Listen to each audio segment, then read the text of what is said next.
안녕하세요. 역사산책 잡학다식 채널입니다.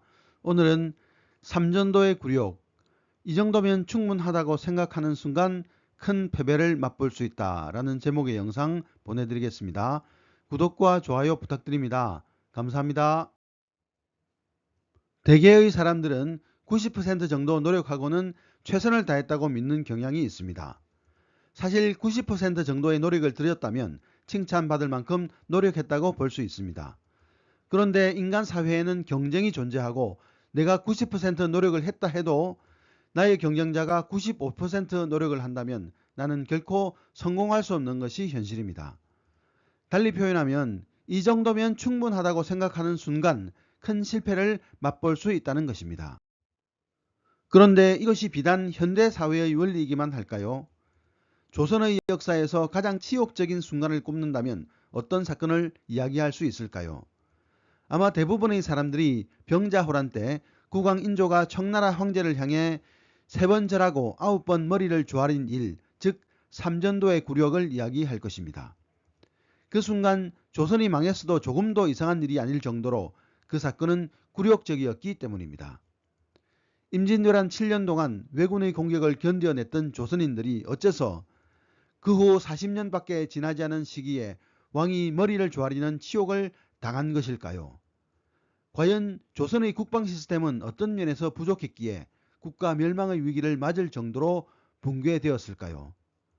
병자호란을 통해 과연 최선의 노력이 어떤 의미를 지니는지 알아보고자 합니다. 임진왜란이 끝나고 29년 후인 1627년 정묘호란이 일어났습니다. 당시 후금이라 불리던 청나라를 자극하지 않으려고 노력하던 광해군이 반정으로 물러나고 명나라의 은혜를 잊지 않는다는 원칙을 천명한 인조가 1623년에 즉위하여 조선과 청의 관계가 악화되었습니다. 그러던 중 조선의 완화적 태도를 보이던 청 초대 황제 누르하치가 사망하고 1626년에 조선의 강경한 태도를 보이는 그의 아들 홍타이지가 즉위하자 이듬해에 조선을 침공했습니다. 이 정묘호란에서 조선군은 청나라 군대에 패배하여 후퇴하지만 인조는 강화도로 피신하여 잡히면 면했고 전국 각지에서 청나라 군대를 공격하며 저항을 계속하였습니다. 그러자 조선에서 발목이 잡힐까 두려웠던 청군대는 청나라를 형님으로 모시겠다는 약속을 받고 철수했습니다. 그런데 9년 후인 1636년 청나라가 다시 조선을 침공했으니 이것이 바로 병자호란입니다. 병자호란은 음력으로 병자년인 1636년 12월부터 정축년인 1637년 1월까지 50일간 일어난 전쟁입니다. 병자년이 거의 끝날 때 일어난 전쟁인데 이는 우연이 아닙니다. 기마부대가 주력군인 청나라로서는 말을 배에 태워 강을 건너기 어렵기에 조선의 강이 모두 얼어붙어 말이 달려 건널 수 있는 한겨울을 기다린 것이었습니다. 그런데 놀랍게도 국왕이 사로잡혀 삼괴구 고두레의 치욕을 맛본 병자호란은 겨우 50일 만에 끝이 났습니다. 여몽전쟁에서 전 세계를 정복한 몽골군에 대항하여 30년 넘게 버티면서 한 번도 국왕이 포로가 된 적이 없었고 임진왜란 7년 전쟁에서 국왕이 사로잡힌 적이 없었는데 병자호란은 겨우 50일 만에 국왕이 사로잡히면서 조선이 무릎을 꿇은 것이었습니다. 몽골이나 여진처럼 해군이 없는 대륙의 적들이 쳐들어오면 고려나 조선의 왕들은 강화도로 피신하여 포로가 되는 것을 면하였습니다. 몽골이나 여진은 바다에 약할 뿐 아니라 조선의 해군은 1636년 당시에도 여전히 채광이었기에 강화도로 피하기만 하면 절대로 잡히지 않을 자신이 있었습니다. 그러나 병자호란 때 인조는 강화도가 아닌 남한산성으로 피신하게 됩니다. 청나라 군대가 너무 빨리 쳐들어와 한양에서 강화도로 가는 길을 막아버렸기 때문입니다. 청나라 군대가 압록강에서 한양까지 6일 만에 도착했으니 당시 조정에서는 상상도 못한 속도였습니다. 어쩔 수 없이 인조는 남한산성으로 들어갔고 거기서 비교적 적을 잘 막아냈습니다. 하지만 인조를 구하러 오던 지방의 군사들이 모두 청나라 군대에 패배했고 인조는 항복하게 됩니다. 정묘호란 당시 청나라 군대는 압록강을 건너와 평안도 성들을 하나씩 함락시키면서 전진하였습니다. 중요한 성들을 함락시키며 전진하다 보니 진격 속도가 느려질 수밖에 없었습니다. 그래서 인조는 청나라 군대가 황해도까지 들어왔다는 보고를 받고 강화도로 이동을 시작했습니다.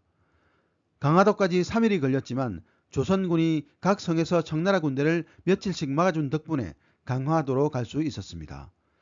이런 경험을 바탕으로 9년간 조선군은 압록강에서 한양에 이르는 주요한 성들의 성벽을 다시 쌓고 군량비도 넉넉히 준비해서 청나라 군대의 공격에도 오랫동안 버틸 수 있도록 준비했습니다. 그리고 청나라 군대가 압록강을 건너면 조선의 모든 군대가 곧바로 가까운 숭으로 들어가서 방어한다는 작전을 세워 실제로 병자호란 당시 이를 완벽하게 시행했습니다. 그러나 병자호란 때의 청나라 군대는 정묘호란 때와는 전혀 다른 작전을 썼습니다.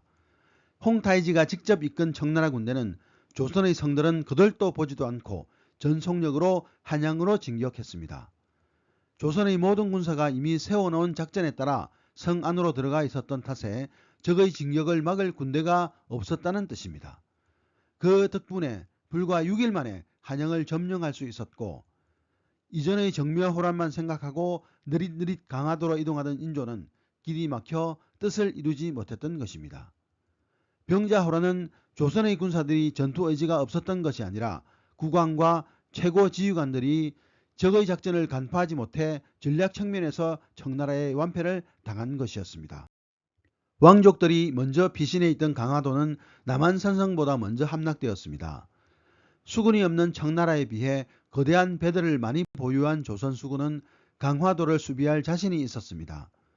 조선 수군의 대형 판옥선에 비하면 작은 조각배 수준의 청나라 수군은 상대가 되지 않았습니다. 하지만 청나라 군대는 조선의 군함이 대형이라는 점에 주목했습니다. 대형 군함은 얼음이 떠다니거나 썰물로 바다가 얕아지며 조류가 강할 때에는 섬 가까이 접근하기 어렵다는 점을 이용한 것이었습니다. 반면 작고 가벼운 청나라의 소형배는 떠다니는 얼음 사이로 빠르게 움직일 수 있고 썰물로 바다가 얕아져도 운행이 가능하다는 장점이 있었습니다. 그래서 청나라는 작은 배에 군사들을 싣고 조선의 대형 배들이 강화도로 접근하기 어려운 시기를 잡아 강화도에 상륙했습니다. 청나라도 그동안 수군의 중요성을 깨닫고 수군 육성에 노력했다는 것입니다. 전쟁이 아닐지라도 모든 경쟁에는 상대방이 있기 마련입니다. 그리고 나뿐만 아니라 상대방도 최선을 다하기는 마찬가지입니다. 이 점을 고려하지 않는다면 경쟁에서 승리하기는 힘들 것입니다. 오늘의 참고도서는 그들은 왜 최후의 승자가 되지 못했나 라는 제목의 책이었습니다. 감사합니다.